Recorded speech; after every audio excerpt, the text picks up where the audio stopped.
పాత్రికేయ మిత్రులందరికీ కూడా నమస్కారాలు తెలియజేసుకుంటూ, ఏదైతే గోదావరిలో ప్రతి సంవత్సరం కూడా 3000 టీఎంసీల నీరు వృధాగా సముద్రంలోకి కలిసిపోతూ ఉందో, ఉప్పు నీటిలో కలిసిపోతూ ఉందో, మరి అటువంటి వరద నీరుని పోలవరం ప్రాజెక్టు నిర్మాణం చేయడం ద్వారా అటు ఉత్తరాంధ్రకి అటు రాయలసీమకి తీసుకెళ్లి భవిష్యత్తులో ఆంధ్రప్రదేశ్ రాష్ట్రాన్ని ఒక కరువు రహిత రాష్ట్రంగా మార్చాలనేటువంటి చంద్రబాబు నాయుడు గారి ఆశయం, మరి ఏదైతే ఆ పోలవరం ప్రాజెక్టు పూర్తయ్యేంత లోపుగా ఆ ఫలాలు కొంత మేరకైనా సరే అందజేయాలనే ఆలోచనలో భాగంగానే పట్టిసీమ ఎత్తిపోతల పథకం అనే విషయాన్ని సందర్భంగా తెలియజేసుకుంటూ ఉన్నా. ఆ యొక్క పట్టిసీమను ఆ రోజు నేను 14, 19 ఆ రోజు కూడా నేను ఎమ్మెల్యేగా ఉన్నప్పుడు శాసనసభలో చూసాం. ఆ రోజు ప్రతిపక్షంలో ఉన్నటువంటి జగన్మోహన్ రెడ్డి ఇది పట్టిసీమ కాదు ఒట్టిసీమ అని ఆ రోజు ఎద్దేవా చేసినటువంటి పరిస్థితి కూడా నేను చూసా. కానీ మీరు చూసారు, ఆ రోజు పట్టిసీమ నిర్మాణం అయినటువంటి రోజు నుంచి ఈ రోజు వరకు కూడా చూస్తే ఆ పట్టిసీమే ఇటు కృష్ణా డెల్టాకి 13 లక్షల ఎకరాల స్థిరీకరణకు పట్టిసీమ ఏ రకంగా ఉపయోగపడుతుంది, ఆ పట్టిసీమ వల్ల గోదావరి వరద జలాల్ని ఈ కృష్ణా డెల్టాకు ఉపయోగించుకోవడం ద్వారా తద్వారా ఈ యొక్క కృష్ణా నది ఎగువన శ్రీశైలంలో ఆ యొక్క బ్యాక్ వాటర్ని అటు రాయలసీమకి ఏ రకంగా ఉపయోగించుకుంటున్నామో గత 7-8 సంవత్సరాలుగా మనందరం కూడా చూస్తున్నటువంటి పరిస్థితి. దానికి ఉదాహరణే మొన్న సంవత్సరం మీరు చూశారు, రాయలసీమకు సంబంధించినటువంటి మరి ఏ రిజర్వాయర్ చూసినా కూడా 90-95% మరి నీటి సామర్థ్యంతో నిలువ చేయగలిగాము అని అంటే మరి చంద్రబాబు నాయుడు గారి యొక్క ముందు చూపు అనే విషయాన్ని, ఆయన విజన్ అనేటువంటి విషయాన్ని కూడా సందర్భంగా గుర్తు చేస్తూ, ఆ రకంగా పట్టిసీమ వల్ల మరి ఈరోజు చూస్తే దగ్గర దగ్గర 14, 19లో అంటే ఆ రోజు మనం మొదటిసారి ఏదైతే మేము ఎమ్మెల్యేగా ఉన్నప్పుడు కానీ ఆ రోజు తెలుగుదేశం ప్రభుత్వ హయాంలో 263 టీఎంసీలని ఆ రోజు 14, 19 తెలుగుదేశం ప్రభుత్వ హయాంలో మరి తరలించడం జరిగింది. అంటే ఒక రకంగా చెప్పాలంటే ఇది శ్రీశైలం రిజర్వాయర్ కంటే కూడా మరి ఎక్కువ మరి నీటి భాగస్వామ్యం అనేటువంటిది. అదేవిధంగా ఇప్పటి వరకు కనుక చూసినట్లయితే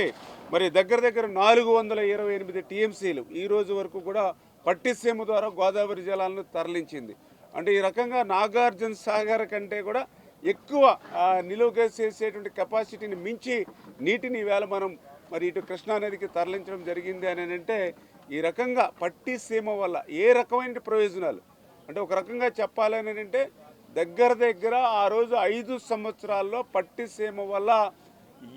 ఏదైతే ఈ కృష్ణా డెల్టాకు మరి దగ్గర దగ్గర 50,000 కోట్ల రూపాయలు ఆదాయాన్ని ఆ రోజు సమకూర్చడం జరిగింది. అంటే కేవలం 1,300 కోట్ల రూపాయలతోటి మన పట్టిసీమను ఆ రోజు నిర్మాణం చేస్తే ఆ 1,300 కోట్ల రూపాయల పట్టిసీమ 50,000 కోట్ల రూపాయల సంపదను 5 సంవత్సరాల పాలనలోనే సృష్టించింది అని అంటే, పట్టిసీమ అనేది ఈ యొక్క కృష్ణా డెల్టాకు ఒక వరప్రసాదాయనిగా తద్వారా రాయలసీమను మరి ఆ కరువు కాటకాల నుంచి కాపాడేటువంటి విధంగా ఏ రకంగా మనకు ఉపయోగపడింది అనేది మనందరికీ కూడా అర్థమవుతున్నటువంటి పరిస్థితి అని చెప్పి తెలియజేసుకుంటూ, అటువంటి పట్టిసీమ దగ్గర నుంచి ఆంధ్రప్రదేశ్ రాష్ట్రంలో ఉన్నటువంటి ప్రతి ఎత్తిపోతల పథకాలని కూడా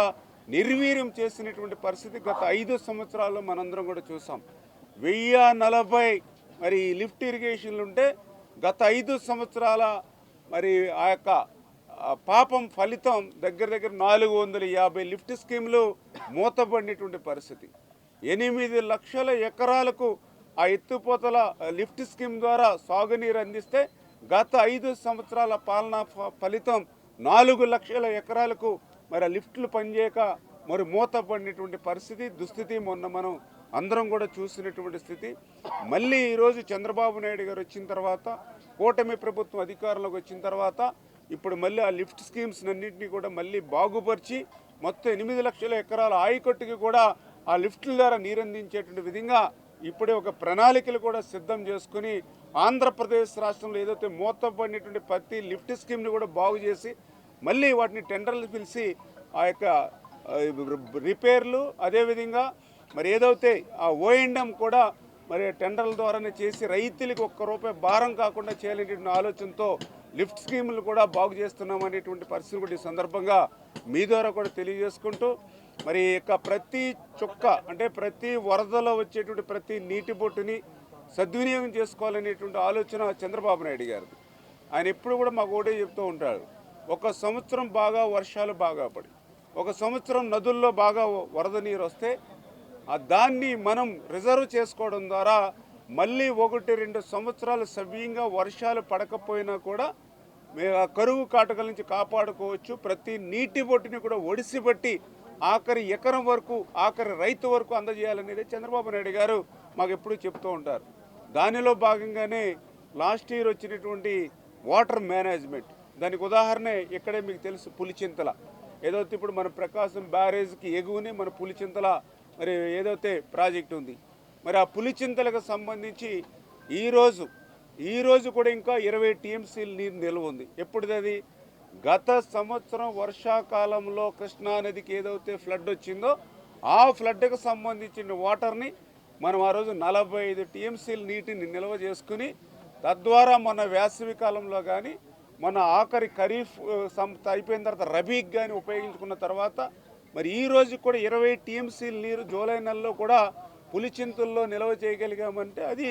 చంద్రబాబు నాయుడు గారి యొక్క వాటర్ మేనేజ్మెంట్. నేను ఎందుకు ఈ మాట చెప్తూ ఉన్నానంటే గత సంవత్సరం కూడా నేను కూడా ఇరిగేషన్ శాఖ మంత్రిగా ప్రమాణ స్వీకారం చేసిన తర్వాత ఇదే పట్టిసీమకు ఆ రోజు నేను రావడం జరిగింది. మరి ఆ రోజు నేను చూస్తే పులిచింతల్లో ఎంత రిజర్వ్ ఉందంటే 1/2 టీఎంసీ. చూసుకోండి ఒక్కసారి గత ప్రభుత్వానికి ఈ ప్రభుత్వానికి అడ్మినిస్ట్రేషన్లో వాటర్ మేనేజ్మెంట్లో ఎంత తేడా ఉందనేది పులిచింతలే ఒక ఉదాహరణ. గత సంవత్సరం ఇదే పులిచింతల్లో 1/2 టీఎంసీ నీరు నిలవ ఉంటే ఈరోజు దగ్గర 30 టీఎంసీలు నీరు నిలవ ఉంచి మన వేసవికాలంలో 10 టీఎంసీలు వాడుకోగా ఈ రోజుకి 20 టీఎంసీలు ఉన్నాయని అంటే మరి ఈరోజు ఈ తెలుగుదేశం జనసేన బీజేపీ అంటే ఎన్డీఏ ప్రభుత్వం పనిచేసేటువంటి విధానం ఆఖరి ఎకరం వరకు ఆఖరి రైతు వరకు కూడా నీరు ఎట్లా అందించాలో ఒక వాటర్ మేనేజ్మెంటే అదొక ఉదాహరణ అనే విషయాన్ని కూడా ఈ సందర్భంగా తెలియజేసుకుంటూ మరి అదేవిధంగా ఏదైతే గత 5 సంవత్సరాలు ఎక్కడ కూడా మరి లిఫ్టులకు కానీ లాకులకు కానీ డోర్స్కి కానీ షట్టర్స్ కానీ రిపేర్లు మరామతుల మాట నుంచి కనీసం గ్రీజు పెట్టి కూడా మెయింటెనెన్స్ చేసినటువంటి పరిస్థితి గత 5 సంవత్సరాల్లో లేదు. మరి అటువంటి స్థితిలో ఆ రోజు మీ అందరూ కూడా చూశారు. ఏదైతే ఒక పులిచింతల గేటు కొట్టుకుపోయినా, ఆ రోజు గుండ్లగమ్మ గేట్లు కొట్టుకుపోయినా, అన్నమయ్య ప్రాజెక్టు మొత్తం తుడిసిపెట్టుకుపోయి 22 గ్రామాల్లో ఆ రోజు ముంపుకు గురై దగ్గర 42 మంది చనిపోయినటువంటి పరిస్థితి ఆ రోజు మీరు చూశారు. మళ్ళీ వాటన్నిటినీ వేళ ప్రక్షాళన చేస్తూ అంటే గత ప్రభుత్వం చేసినటువంటి తప్పిదాలు, గత ప్రభుత్వం చేసినటువంటి పాపాలు ఈరోజు మనకి శాపాలుగా వెంటాడుతున్నటువంటి పరిస్థితుల్లో ఆర్థిక పరిస్థితి సహకరించినటువంటి స్థితిలో కూడా మరి ఈరోజు ఏదైతే ఆ గేట్ల మరామతులకు కానీ ఏదైతే ఓఎండ్ఎంకి కానీ మొదటి సంవత్సరమే 700 కోట్ల రూపాయలు రిలీజ్ చేసాం. 5 సంవత్సరాల వైసీపీ పాలనలో మొత్తం 5 సంవత్సరాలు కలిపి 100 కోట్లు కూడా ఖర్చు పెట్టాల ఓఎండ్ఎం మెయింటెనెన్స్కి. కానీ మనం మొదటి సంవత్సరం 700 కోట్ల రూపాయలు ఇవాళ రిలీజ్ చేశామని అంటే ఇవాళ కాలువలు కానీ డ్రైన్స్ కానీ రిజర్వాయర్ కానీ ఆ ప్రాజెక్టులు కానీ 1000 కోట్ల రూపాయలు కట్టినా కూడా వాటిని సంవత్సరం మెయింటెనెన్స్ ప్రతి సంవత్సరం చేయకపోతే అది నిరుపయోగంగా అవుతుందనే ఆలోచనతో 700 కోట్ల రూపాయలు. ఇదే కాదు, నిన్ననే మీరు చూసారు ఏదైతే మరి శ్రీశైలంకి సంబంధించినటువంటి ప్లంజ్ పూలు ప్రమాదభరితంగా ఉంటే దానికి ఒక 14 కోట్ల రూపాయలు పెట్టి ఇప్పుడు దాన్ని సర్వే చేస్తూ దాన్ని ఏ రకంగా మళ్ళీ దాన్ని రిపేర్ చేసుకోవాలనే ఆలోచన కానీ, అదేవిధంగా ఆ శ్రీశైలంకి సంబంధించి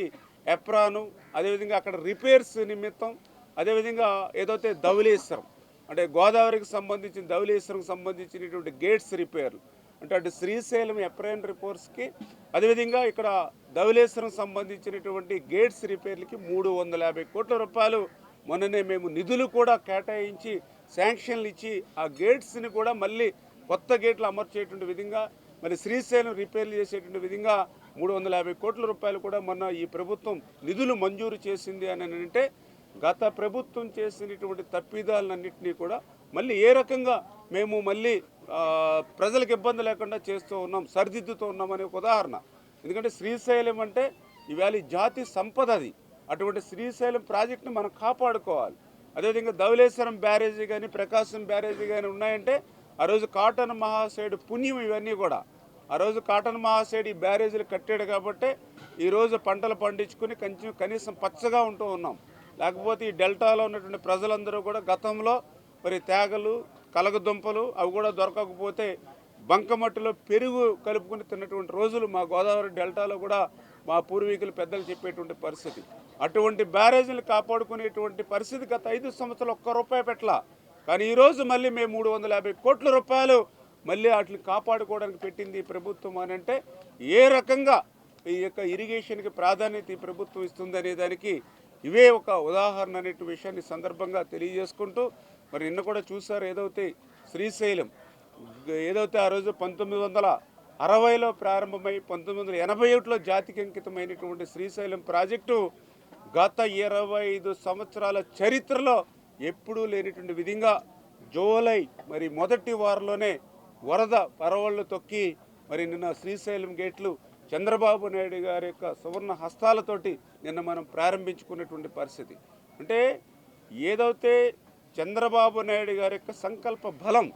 చంద్రబాబు నాయుడు గారు ఎప్పుడు ఎవడో చెప్తూ ఉన్నాడు, ప్రతి ఎకరానికి నీరు పోవాలి, ప్రతి రైతుకి నీరు అందించాలి, ఒక్క సంవత్సరం వర్షాలు బాగా పడితే 2-3 సంవత్సరాల వరకు ఆ నీటిని మనం సద్వినియోగం చేసుకోవాలి, ప్రతి నీటి చుక్కని ఒడిసిపెట్టాలనేటువంటి చంద్రబాబు నాయుడు గారి సంకల్ప బలమే 25 సంవత్సరాల చరిత్రలో ఎప్పుడూ లేనటువంటి విధంగా ఆ కృష్ణమ్మ నది పరవళ్ళు తొక్కి శ్రీశైలం నిండి నాగార్జున సాగర్కి వస్తుంది అని అంటే అటువంటి సంకల్ప బలమే ఈరోజు కృష్ణా నదికి వచ్చేటువంటి ఆ యొక్క నీరు అనే విషయాన్ని కూడా ఈ సందర్భంగా తెలియజేసుకుంటూ మరి భవిష్యత్తులో కూడా ప్రజలు కూడా ఆలోచన చేసి చాలా బాధ చాలా ఆవేదన కనిపిస్తున్నటువంటి పరిస్థితి. 2014లో రాష్ట్ర విభజన జరిగింది. విభజన జరిగినటువంటి సమయంలో జరిగినటువంటి నష్టం కంటే ఈ రాష్ట్రానికి 1924లో జరిగినటువంటి పాలన వల్లే ఈ రాష్ట్రానికి ఎక్కువ నష్టం జరిగింది. మరి అటువంటి నష్టం నుంచి మళ్ళీ ఈరోజు చంద్రబాబు నాయుడు గారు శ్రమిస్తూ, పవన్ కళ్యాణ్ గారు అండదండలు అందిస్తూ, నరేంద్ర మోడీ గారు ఆశీస్సులు అందించి మళ్ళీ ఆ నష్టపోయినటువంటి రాష్ట్రాన్ని మళ్ళీ గాడిలో పెట్టాలనేటువంటి ప్రయత్నం గత సంవత్సరం నుంచి మన పాలన చేస్తూ ఉంటాయి. ఎందుకంటే మొన్న 24లో మన అధికారంలోకి వచ్చాక చూస్తే ఆర్థిక పరిస్థితి అంతా కూడా వెంటిలేటర్ మీద ఉన్నటువంటి ఆర్థిక పరిస్థితిని ఇప్పుడు పూర్తిగా చికిత్స చేసామని చెప్పలేకపోతూ ఉన్నాం. వెంటిలేటర్ మీద ఉన్నటువంటి ఆర్థిక పరిస్థితిని ఐసీయూలోకి తీసుకొచ్చాం ప్రస్తుతానికి. మళ్ళీ ఐసీయూలోంచి దీనికి మరింత చికిత్స చేసి మళ్ళీ రేపు మెరుగైనటువంటి వైద్యం ఏ రకంగా పేషెంట్కి ఇస్తామో ఆ రకంగా ఆర్థిక పరిస్థితిని చక్కదిద్దాలి. ఇంకా అటువంటి స్థితిలో కూడా ఇంత పెద్ద ఎత్తున ఇరిగేషన్ కానీ, R&B కానీ, పంచాయతీరాజ్ కానీ, అదేవిధంగా అమరావతి నిర్మాణం కానీ, పోలవరం నిర్మాణం కానీ, ఇట్లా అభివృద్ధిని ఒక పక్కన చేసుకుంటూ మరో పక్కన పెద్ద ఎత్తున సంక్షేమ కార్యక్రమాలు కూడా ప్రజలకు అందించేటువంటి పాలన ప్రభుత్వం ఈ పక్కనుంటే మరొక పక్కన చూస్తూ ఉన్నాం. మరి కనీసం ప్రతిపక్షానికి కూడా పనిచేయరని చెప్పి ప్రజలు తీర్పిస్తే ఆ తీర్పు నుంచి కనీసం పాఠాలు నేర్చుకోకుండా, ఆ తీర్పు నుంచి కనీసం గుణపాఠాలు నేర్చుకోకుండా మళ్ళీ రప్ప అంటూ ఈవేళ రోడ్ల మీద అడ్డంగా నరుగుతామని తిరిగేటువంటి వాళ్ళని చూస్తూ ఉంటే నిజంగా ఇటువంటి వాళ్ళు ఈ ప్రజాస్వామ్యంలో ఉండడానికి అర్హులా అని చెప్పి ఈరోజు ప్రజలందరూ కూడా ఆలోచన చేయాలి. ఎందుకంటే ఇటువంటి క్లిష్టమైనటువంటి పరిస్థితుల్లో ఇట్లా రాయలసీమ, ఉత్తరాంధ్ర, ఇట్లా ఆంధ్రప్రదేశ్ అంతా సస్యశ్యామలం చేసి నీళ్లు పారించాలని ఒక పక్క చంద్రబాబు నాయుడు గారు పనిచేస్తూ ఉంటే మరొక పక్క గంగమ్మ జాతరలో పొట్టేళ్లు నరికినట్టుగా తలలన్నీ నరికి రప్ప అని రక్త మరి పారిస్తామనేటువంటి మరి పరిస్థితి ఈవేళ వైఎస్ఆర్సీపీ పార్టీలో కనిపిస్తూ ఉందని అంటే ఈవేళ ప్రజలు కూడా జరుగుతున్నటువంటి అభివృద్ధికి, జరుగుతున్నటువంటి సంక్షేమానికి ఏ రకంగా ఈరోజు వైఎస్ఆర్సీపీ పార్టీ అడ్డంకులు కల్పిస్తూ ఉందో ఈరోజు ప్రజలందరూ కూడా గమనించవలసినటువంటి పరిస్థితి అని చెప్పి తెలియజేసుకుంటూ మరి వాళ్ళ సంస్కృతి కూడా నిన్ననే మనం చూసాం. ఏదైతే మరి వేమిరెడ్డి ప్రశాంత్ రెడ్డి గారు మరి ఒక కుటుంబంలో ఉన్నటువంటి మహిళల్ని కూడా ఏ రకంగా కించపరిచేటువంటి విధంగా. ఎందుకంటే మనకు తెలిసి ఈవేళ మన భారతదేశం, మన సమాజంలో మహిళల్ని గౌరవిస్తాం, మహిళల్ని పూజిస్తాం. ఎక్కడైతే మహిళల్ని గౌరవిస్తామో అక్కడ దేవతలు సంచరిస్తారనేటువంటి నమ్మకం, విశ్వాసం ఉన్నటువంటి దేశం వేళ భారతదేశం. అటువంటి దేశంలో మనలో సగమైనటువంటి మహిళలను కించపరిచేటువంటి విధంగా అటు జగన్మోహన్ రెడ్డి వాళ్ళ సొంత చెల్లిని, చిన్నాన్న చెల్లిని, సొంత తల్లిని ఏ రకంగా అయితే కించపరిచినటువంటి పరిస్థితి ఆ రోజు చూసాం. మళ్ళీ ఈరోజు మరి ఆవు చేలో మేస్తే దూడ గట్టున మీద అన్నట్టుగా ఆ యొక్క జగన్మోహన్ రెడ్డి ఆదర్శంగా తీసుకునే మరి నిన్న ప్రసన్న కుమార్ రెడ్డి లాంటి వ్యక్తులు కూడా మాట్లాడేటువంటి మాటలు చూస్తుంటే చాలా జుగుప్పాకారంగా ఉన్నటువంటి పరిస్థితి. మరి మహిళల వ్యక్తిత్వాన్ని అంత కించపరిచేటువంటి విధంగా మాట్లాడేటువంటి విధానం, మళ్ళీ దాన్ని సమర్థించుకునేటువంటి విధానం చూస్తూ ఉంటే మరి మహిళలకు ఈ యొక్క వైఎస్ఆర్సీపీ పార్టీ ఇచ్చేటువంటి గౌరవం ఏ పార్టీదో మనందరికీ కూడా అర్థమవుతున్నటువంటి పరిస్థితి. అంచేత ఈ రకంగా ఆంధ్రప్రదేశ్ రాష్ట్రంలో మళ్ళీ విధ్వంసాన్ని సృష్టించాలి, రక్తాన్ని పారించాలి, మహిళలు అనేటువంటి కనీసం గౌరవం లేకుండా కూడా మరి నడిచేటువంటి ఇటువంటి వైఎస్ఆర్సీపీ పార్టీకి భవిష్యత్తులో కూడా స్థానం లేకుండా చూసుకోవాల్సినటువంటి బాధ్యత మన ఆంధ్రప్రదేశ్ రాష్ట్ర ప్రజానికం మీద ఉందని చెప్పి మీ ద్వారా అందరూ కూడా తెలియజేస్తాం. తెలుగులో న్యూస్ కి ఫాస్టెస్ట్ యాప్ ఇప్పుడు టోటలీ న్యూ అవతార్లో జస్ట్ 5 seconds లో కంప్లీట్ న్యూస్, సోషల్ మీడియాలో ట్రెండ్స్ కి one stop solution, live TV app, voice search option తో ఇప్పుడే డౌన్లోడ్ చేయండి లేదా అప్డేట్ అయిపోండి. యాప్ లింక్ డిస్క్రిప్షన్ లో ఉంది.